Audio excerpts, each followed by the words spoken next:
वैसे तो भारत भी कई सारे मसले फेस कर रहा है, लेकिन सबसे बड़ी प्रॉब्लम जो भारत की है वो है हमारे पड़ोसी देशों की। नेपाल, बांग्लादेश, श्रीलंका, मालदीव्स ये खुद कभी अपना देश ढंग से चला नहीं पाते हैं और जब मौका मिले हमारी यानी भारत की टांग खींचने की कोशिश करते हैं।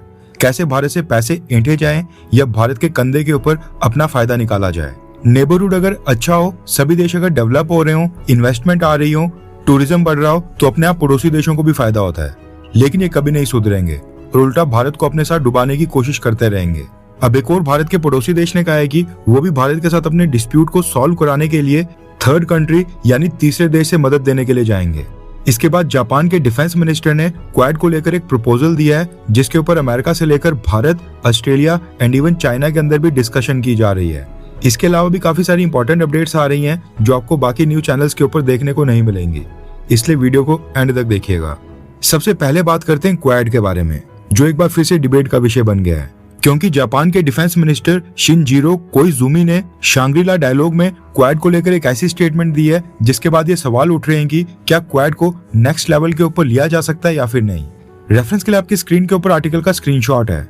जापान के डिफेंस मिनिस्टर शिनजीरो कोइजुमी ने शांग्री-ला डायलॉग में एक प्रपोजल देते हुए कहा है कि क्वाड देशों के बीच डिफेंस मिनिस्टर्स के लेवल की भी टॉक होनी चाहिए। जापानीज डिफेंस मिनिस्टर ने कहा कि वो उम्मीद करते हैं कि क्वाड को एनर्जाइज कर इसको नेक्स्ट स्टेप के ऊपर लाया जाएगा। रिसेंटली हमने देखा कि हमारे विदेश मंत्री क्वाड मीटिंग के लिए भारत गए थे और ये बहुत ही शानदार होगा अगर क्वाड देशों में सेम इसी तरह से डिफेंस मिनिस्टर्स के लेवल की भी टॉक होंगी, यानी डिफेंस मिनिस्टर्स की भी मीटिंग हो। इसके आगे इन्होंने काफी कुछ कहा, लेकिन मेन पॉइंट ये है कि जापान अब क्वाड को नेक्स्ट स्टेज के ऊपर लेकर डिफेंस मिनिस्टर लेवल की टॉक्स भी क्वाड के अंदर चाहता है। अब अगर जापान के डिफेंस मिनिस्टर ने पब्लिक प्लेटफॉर्म के ऊपर ये बात बोली है, इसका मतलब है कि गवर्नमेंट लेवल के ऊपर ये टॉक्स क्वाड के देशों के बीच में चल रही होंगी। अब इस पूरे प्रपोजल में एक और इंटरेस्टिंग एंगल है और वो है जापान की नई गवर्नमेंट का। नई राइट विंग की सरकार आने के बाद जापान चाइना के खिलाफ और भी अग्रेसिव स्टांस ले रहा है। पिछले साल जापान की न्यू प्राइम मिनिस्टर सनेई ताकाइची ने खुद एक ओपन स्टेटमेंट में ये अनाउंस किया था कि अगर कल को चाइना ने ताइवान के ऊपर हमला किया तो जापान भी इसको अपने खुद के लिए एक एग्जिस्टेंशियल क्राइसिस मानेगा, यानी जापान इसको अपने अस्तित्व के ऊपर खतरा मानेगा और चाइना ताइवान के ऊपर अगर हमला करता है तो जापान उस केस में मिलिट्री इंटरवेंशन कर सकता है, यानी जापान उसमें कूदकर सैन्य कार्रवाई भी कर सकता है। जापान की न्यू प्राइम मिनिस्टर सनेई ताकाइची की स्टेटमेंट के बाद चाइना और जापान के बीच काफी डिप्लोमेटिक कॉन्फ्लिक्ट्स भी देखने को मिले थे और चाइना ने काफी सारी ड्यूल यूज टेक्नोलॉजी और आइटम्स जो डिफेंस इक्विपमेंट में भी इस्तेमाल हो सकती हैं, वो भी जापान को एक्सपोर्ट करना बंद कर दिया था। कहने का मतलब है कि जापान में काफी समय के बाद एक ऐसी सरकार आई है जो ओपनली चाइना को चुनौती देते नजर आ रही है। इसलिए जापान के डिफेंस मिनिस्टर ने इतने बड़े पब्लिक प्लेटफॉर्म के ऊपर दुनिया के सामने अनाउंस किया है कि जापान अब क्वाड देशों के बीच पार्टनरशिप को नेक्स्ट लेवल के ऊपर लेकर डिफेंस मिनिस्टर लेवल की टॉक्स भी चाहता है। लेकिन अब सवाल उठता है कि क्वाड देशों के बीच डिफेंस मिनिस्टर लेवल की टॉक्स क्या ये करना पॉसिबल है और इसके बीच में कौन सा देश रुकावट बन रहा है, क्योंकि क्वाड कंट्रीज के प्राइम मिनिस्टर्स और प्रेसिडेंट्स और फॉरेन मिनिस्टर्स तो मीटिंग करते रहते हैं, लेकिन डिफेंस मिनिस्टर लेवल की टॉक्स रक्षा मंत्रियों को इन्वॉल्व करने का मतलब है क्वाड को एक डिफेंस पार्टनरशिप अलायंस की ओर आगे बढ़ाना। आज तक क्वाड देशों के डिफेंस मिनिस्टर्स की मीटिंग कभी नहीं हुई है। मालाबार नाम की मिलिट्री और नेवल एक्सरसाइज क्वाड के चारों देश करते हैं, लेकिन वो मैकेनिज्म भी चारों देशों के बीच पहले से था जिस समय क्वाड का नामो निशान भी नहीं था। बस इसमें एक एक करके चारों देश ऐड होते गए। ऊपर से चाइना आरोप लगाता है कि क्वाड एक तरह से एशियन नाटो है और मिलिट्री अलायंस के रूप में चाइना को टारगेट करने के लिए बनाया गया संगठन है, जिसका मेन काम है चाइना को तोड़ना। भारत सरकार क्वाड को एक मिलिट्री अलायंस बनाने के पक्ष में तो बिल्कुल नहीं है। ऐसे में अब ये देखना इंटरेस्टिंग होगा कि क्या जापानीज डिफेंस मिनिस्टर की ये स्टेटमेंट के बाद क्वाड के डिफेंस मिनिस्टर्स की मीटिंग एक्चुअल में मटेरियलाइज हो पाती है या फिर नहीं। काफी कुछ भारत के ऊपर भी डिपेंड करता है, क्योंकि भारत इस समय क्वाड की चेयर है और हम होस्ट कर रहे हैं। वैसे आपको क्या लगता है कि क्या क्वाड में अब डिफेंस मिनिस्टर्स लेवल की टॉक स्टार्ट करनी चाहिए, हाँ या फिर ना? नीचे कमेंट करके अपनी राय जरूर बताएं। इसके अलावा न्यूज आ रही है कि ऑस्ट्रेलिया के डिप्टी प्राइम मिनिस्टर और डिफेंस मिनिस्टर रिचर्ड मार्ल्स भारत की यात्रा पर आए हैं और हमारे डिफेंस मिनिस्टर राजनाथ सिंह जी के साथ ये बायलैटरल मीटिंग्स में हिस्सा लेंगे। वीडियो रिकॉर्ड करते समय ये मीटिंग अभी खत्म नहीं हुई है, इसलिए इस मीटिंग में क्या एग्रीमेंट साइन होंगे वो अभी तक सामने नहीं आया है। इसके साथ ही न्यूज आ रही है कि यूके की फॉरेन मिनिस्टर यानी ब्रिटिश विदेश मंत्री वेटे कूपर चाइना और भारत की विजिट के ऊपर आ रही हैं। ये पहले कल 1 जून को चाइना लैंड करेंगी और फिर वहां से 4 जून को ये भारत आएंगी। भारत और ब्रिटेन के बीच इस समय सबसे बड़ा मुद्दा है फ्री ट्रेड एग्रीमेंट का, जो कि अप्रूवल के बाद इंप्लीमेंट होने वाला था, लेकिन अब अचानक से अटक गया है क्योंकि ब्रिटेन ने फॉरेन कंट्री से स्टील के इंपोर्ट के ऊपर रिस्ट्रिक्शंस अनाउंस कर दिए हैं और टैरिफ फ्री कोटा को भी कम कर दिया है। फ्री ट्रेड एग्रीमेंट के बावजूद ब्रिटेन ने भारत को इन रिस्ट्रिक्शंस के अंदर डाला हुआ है, यानी बाकी देशों के साथ साथ भारत के ऊपर भी रिस्ट्रिक्शंस हैं, जबकि फ्री ट्रेड एग्रीमेंट का मतलब ही टैरिफ हटाना और लो करना होता है। इसलिए ब्रिटेन के साथ free trade agreement and movement के ऊपर भारत के विरोध के बाद रुक गया है।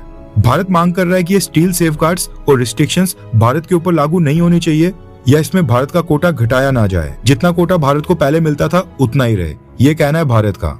नेक्स्ट अपडेट आ रही है भारत और नेपाल को लेकर। रेफरेंस के लिए आपकी स्क्रीन के ऊपर आर्टिकल का स्क्रीनशॉट है। न्यूज निकल कर आ रही है कि नेपाल के नए प्राइम मिनिस्टर बालेन शाह ने नेपाल की पार्लियामेंट में एक स्टेटमेंट दी है जो इस समय नेपाल और भारत दोनों जगह वायरल हो रही है। नेपाल के नए प्रधानमंत्री का कहना है कि भारत के साथ जो लिपुलेख, कालापानी और लिम्पियाधुरा को लेकर बॉर्डर डिस्प्यूट है उसको वो ब्रिटिश गवर्नमेंट के पास लेकर जाएंगे, यानी कि नेपाल का यह नया प्रधानमंत्री अब भारत और नेपाल के विवाद में एक तीसरी कंट्री को शामिल करने वाला है जो कि है ब्रिटेन। बालेन शाह का कहना है कि ट्रीटी और ये पूरा मसला ब्रिटिश इंडिया के समय का है, इसलिए उन्होंने फैसला किया है कि वो इस मसले में अब ब्रिटिश गवर्नमेंट के साथ कंसल्टेशंस करेंगे। यानी जो देश आज खुद अपनी प्रॉब्लम सॉल्व नहीं कर पा रहा है, जिसने चागोस आइलैंड मॉरिशस को इसलिए ट्रांसफर नहीं किए कि अमेरिका और डोनाल्ड ट्रंप का दबाव था, वो देश अब भारत को बताएगा कि लिपुलेख, कालापानी और लिम्पियाधुरा किसके हिस्से में आते हैं। अब नेपाल के प्राइम मिनिस्टर ने ब्रिटेन को इसलिए इन्वॉल्व करने का फैसला किया है, इसके पीछे उनका तर्क है कि ये जो टेरिटरी डिस्प्यूट है ये 1816 का है, जब भारत में ब्रिटिश रूल था। उस समय ईस्ट इंडिया कंपनी ने नेपाल के राजा के साथ सुगौली संधि साइन की थी और उस ट्रीटी में बॉर्डर्स डिसाइड हुए थे काली नदी के बेसिस के ऊपर, लेकिन उस समय काली नदी के एग्जैक्ट ओरिजिन को ट्रीटी में एक्सप्लेन नहीं किया गया है, जिसके ऊपर भारत और नेपाल का डिस्प्यूट है। भारत और नेपाल की सरकार दोनों ही काली नदी के ओरिजिन को अलग अलग जगह बताती है, इसलिए एरिया में डिफरेंस आ रहा है। अब देखते हैं कि भारत की सरकार नेपाल के साथ इसके ऊपर क्या कमेंट करती है, क्योंकि हम जम्मू कश्मीर के मसले में इवन अमेरिका या रशिया तक को इंटरवीन करके दखल देने नहीं देते हैं। ये तो फिर भी छोटा सा मसला है। ऐसे में मोस्ट प्रोबेबली यही होगा कि नेपाल ब्रिटिश गवर्नमेंट के पास जाकर कोई स्टेटमेंट इशू करवा ले, 2-4 रेफरेंस देकर भारत के ऊपर दबाव डालने की कोशिश करे, क्योंकि नेपाल को भी पता है कि भारत से टक्कर लेने की उनकी स्थिति नहीं है। क्यों नहीं भारत के ऊपर इंटरनेशनल प्रेशर बनाने की कोशिश की जाए, क्या पता भारत इंटरनेशनल प्रेशर के आगे झुक जाए। 2 दिन पहले जब भारत ने नेपाल के स्कूल्स बनाने के लिए ग्रांट अनाउंस की थी, उस वीडियो में भी हमने कहा था कि ये कभी नहीं सुधरेंगे। अब ऐसा तो है नहीं कि लिपुलेख, कालापानी और लिम्पियाधुरा ये जो पूरा एरिया है यहाँ से यूरेनियम निकलता हो या फिर यहाँ पर कोई सोने की खदान हो। नेपाल चाहे तो इस डिस्प्यूट को खत्म कर भारत सरकार के साथ कोऑपरेट कर सकता था, लेकिन अब ये भी पाकिस्तान की तरह मसले को इंटरनेशनल लेवल के ऊपर लेना चाहते हैं। हम चाहे इनको जितना मर्जी खिला पिला लें, एट द एंड इन्होंने अपने आप को भारत से अलग दिखाने के चक्कर में भारत को धोखा देना ही है। और ये बस नेपाल नहीं, बांग्लादेश, श्रीलंका, मालदीव्स, इन सब का यही हाल है। ये बस ये दिखाना चाहते हैं कि हम भारत के आगे झुकते नहीं है, यानी हमारे देश के अंदर भारत का प्रभाव बिल्कुल नहीं होना चाहिए। लेकिन एट द एंड जब इनके ऊपर मुसीबत आती है तो ये मदद मांगने भारत के पास ही आते हैं। नेक्स्ट अपडेट आ रही है भारत की स्टॉक मार्केट को लेकर। आज संडे था और भारत में आज मार्केट क्लोज थी। ऊपर से आज मई का लास्ट डे था, इसलिए इस महीने का स्टॉक मार्केट का ऑफिशियल डेटा आ गया है। रेफरेंस के लिए आपकी स्क्रीन के ऊपर आर्टिकल का स्क्रीनशॉट है। न्यूज आ रही है कि मई महीने में फॉरेन पोर्टफोलियो इन्वेस्टर्स ने भारत की स्टॉक मार्केट से टोटल 32,963 करोड़ रुपीस निकालकर भारत से बाहर ले लिए हैं। हैरानी वाली बात यह है कि अभी तक साल 2026 में फॉरेन पोर्टफोलियो इन्वेस्टर्स ने जनवरी से मई महीने तक total 2,25,000 crore rupees Indian stock market से बाहर निकाल लिए हैं। 2,25,000 करोड़ रुपीस केवल 5 महीनों के अंदर। और ये कोई नॉर्मल बात नहीं है, क्योंकि पिछले साल 2025 में यानी 2025 के पूरे साल 12 महीनों में एफपीआईज ने भारत की मार्केट से केवल 1,66,000 करोड़ रुपीस निकाले थे। यानी वहां पर 2025 में पूरे 12 महीनों में भी 1,70,000 करोड़ रुपीस क्रॉस नहीं हुए थे, और यहाँ पर 5 महीनों के अंदर ही एफपीआईज ने भारत से 2,25,000 करोड़ रुपीस निकाल लिए हैं।